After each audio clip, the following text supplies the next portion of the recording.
बेहद के, बेहद की, परम परम परम महाशांति है, महाशांति है, महाशांति है। आइए इस पर विचार कीजिए। सीरीज की एपिसोड नंबर 8, पुस्तक है लाइफ इन मल्टीवर्स, अध्याय 2, ऊपर के आयामों की यात्रा में भूलोक हो चुका है। भूलोक के बारे में विचार करते हैं। तो चलिए चलते हैं पेज नंबर 20। ओके, इसको थोड़ा सा जूम करते हैं। ठीक है, ठीक है, तो पढ़ते हैं।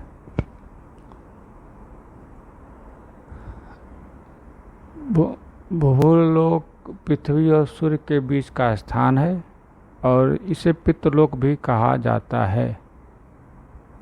भूलोक जो है वो पृथ्वी और सूर्य के बीच का स्थान है।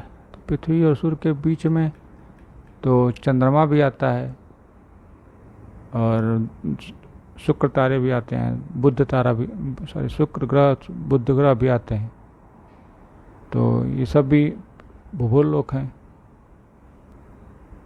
हो सकते हैं। एक यह लोक कई खगोलीय पिंडों का एक संग्रह है। ठीक है, खगोलीय पिंडे। इस लोक में कई पिंडों में से 5 पिंड अच्छी तरह से ज्ञात हैं, जैसे ध्रुवलोक, सप्तऋषि लोक। सप्तऋषि लोक मतलब सप्तऋषियों का निवास, राशि सितारे, नक्षत्रलोक, चंद्रलोक और पृथ्वीलोक, सूर्यलोक। सप्तऋषि लोक 7 ऋषियों का निवास स्थान है और यह ध्रुव लोक के नीचे 2 लाख योजन स्थित है, जो ध्रुव लोक की परिक्रमा करता रहता है। सप्तऋषियों का जो है निवास स्थान है सप्तऋषि लोक, जो कि ध्रुव लोक के नीचे 2 लाख योजन पर स्थित है। ठीक है, आगे बढ़ते हैं। कई आध्यात्मिक रूप से उन्नत मनुष्य आत्माएं इस लोक में रहती हैं। आध्यात्मिक रूप से उन्नत, इस पर विचार कीजिए। आध्यात्मिक उन्नत रूप से उन्नत आत्माएं का मतलब क्या है? ठीक, आगे बढ़ते हैं। जो विभिन्न तरीकों से आकाशीय देवताओं की मदद करते हैं। विभिन्न तरीकों से आकाशीय देवताओं की मदद करती हैं। ओके। उच्च ग्रहों में प्रदान की गई खगोलीय सेवा की गुणवत्ता के आधार पर वे स्वर्गलोक में स्थान प्राप्त कर सकती हैं। उच्च ग्रहों में प्रदान की गई खगोलीय सेवा की गुणवत्ता के आधार पर वे स्वर्गलोक में भी स्थान प्राप्त कर सकती हैं। अच्छा है, वो तो है ही, जो पुण्य करेगा वो तो स्वर्गलोक पाई ही जाएगा। फिर आगे बढ़ते हैं। परंतु यदि वे उस आयाम स्वर्गलोक के भोग विलास में अत्यधिक लिप्त हो जाती हैं तो उन्हें मनुष्य जन्म लेने के लिए भूलोक में भेजा जाता है। मतलब वो अत्यधिक भोग विलास नुकसानदायक हो गया, फिर से जन्म लेने के लिए मनुष्य जन्म लेके भूलोक भेजा जाएगा।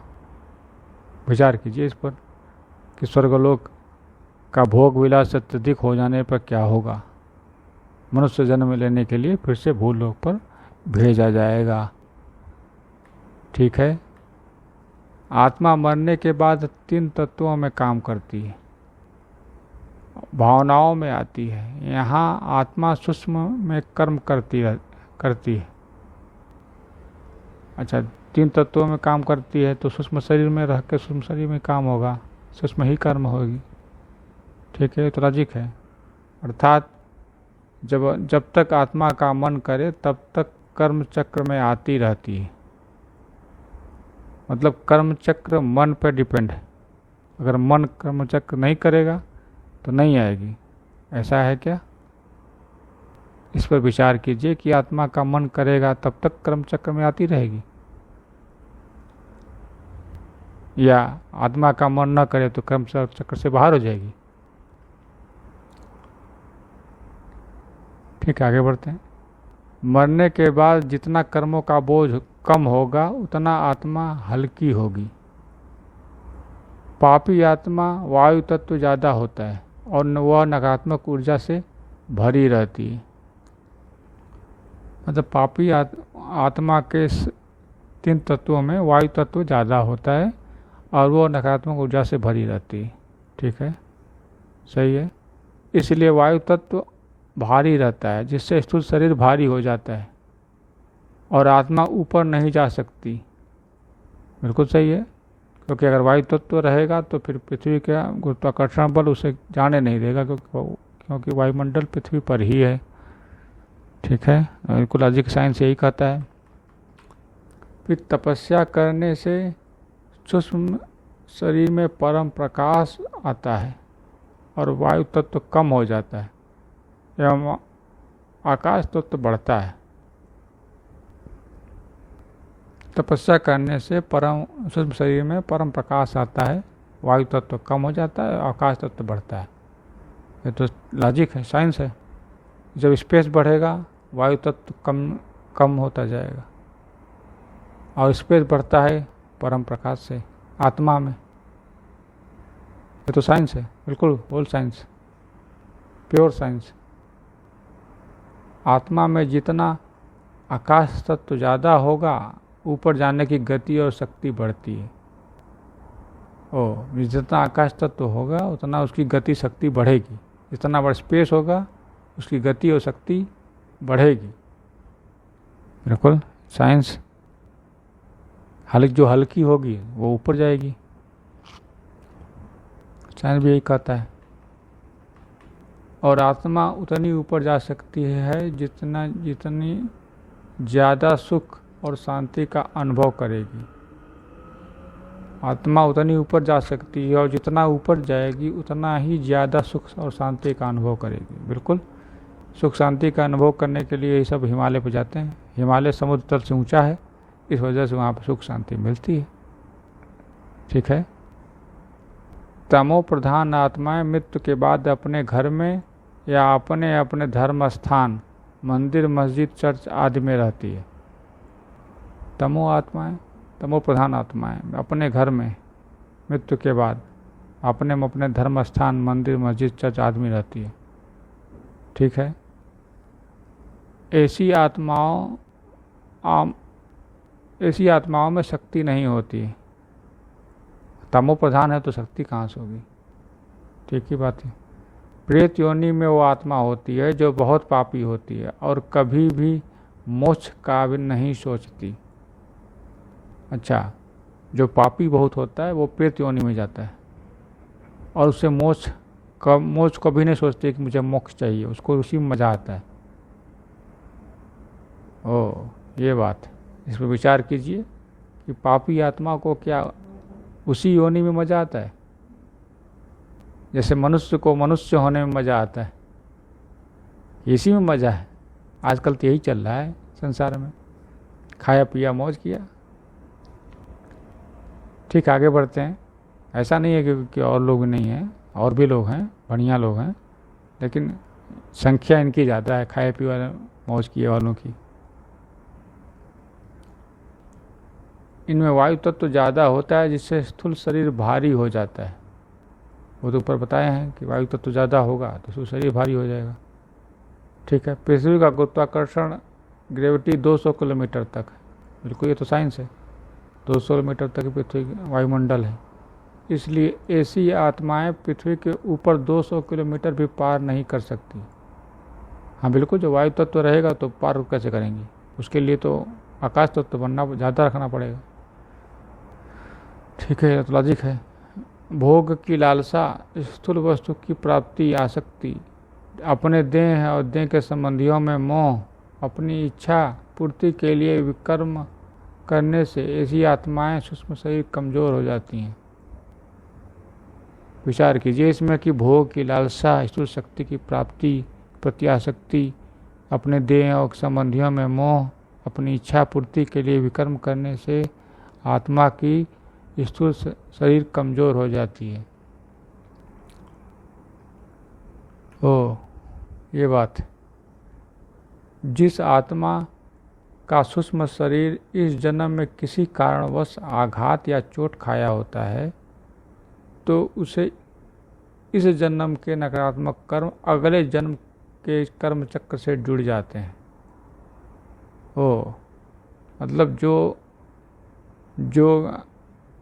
सीधे सीधे बात, जो अच्छा करेगा उसका कर्म फल अगले जन्म के कर्म चक्र में अच्छा जुड़ जाएगा, जो बुरा करेगा उसका अगले कर्म फल, जो आज बुरा करेगा उसका कर्म फल अगले जन्म के कर्म चक्र में जुड़ जाएगा, जब उसका फल फलित होने का समय आएगा होगा। ठीक है।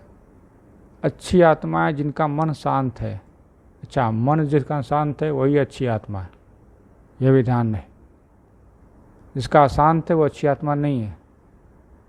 और जिन्हें केवल परमात्मा की चाहत होती है वो सब आत्माएं ऊपर चली जाती हैं। ऊपर जाने का एक ही तरीका, मन शांत रखो और परमात्मा की चाहत रखो।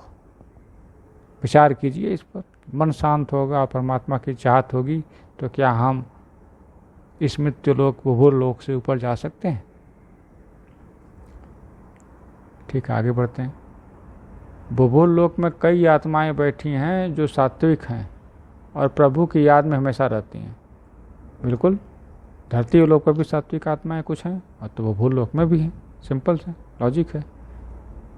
सूक्ष्म जगत की अच्छी आत्माएं ऐसी आत्माओं को हिमालय में ले जाकर तपस्या करने को कहती हैं।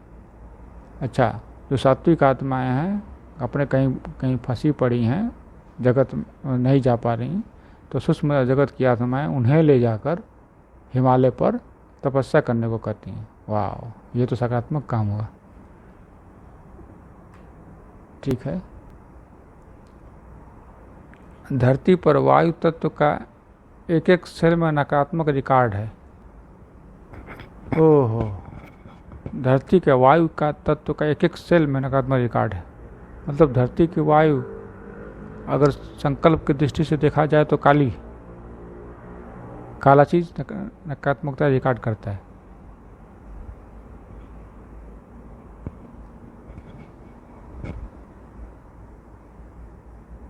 और ये तो विचार करने योग्य है कि धरती का तत्व एक एक सेल में नकारात्मक रिकॉर्ड हो गया है।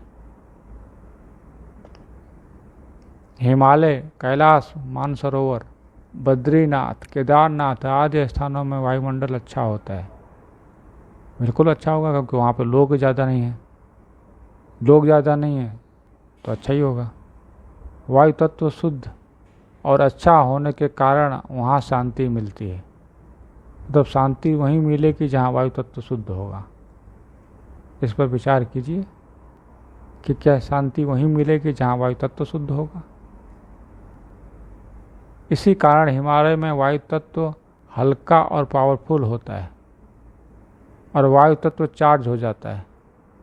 अच्छा, इसी कारण से हल्का भी और वायु तत्व हल्का और पावरफुल होता है और वायु तत्व चार्ज हो जाता है।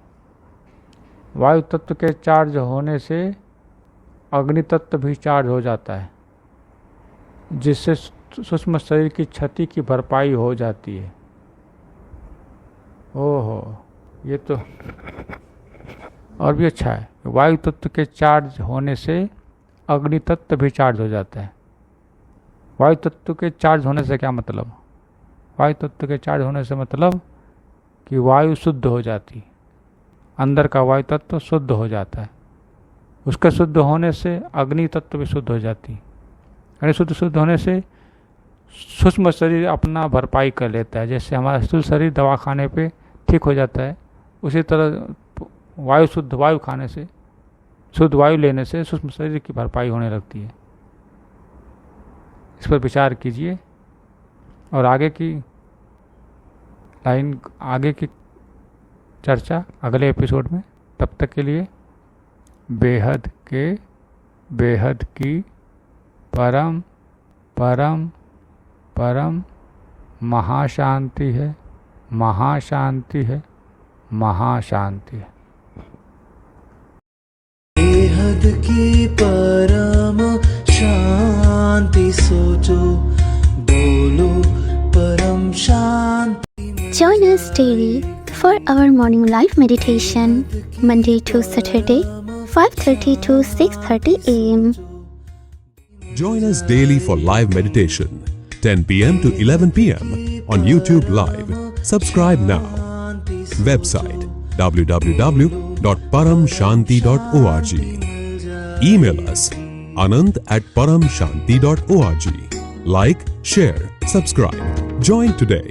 बेहद की परम शांति सो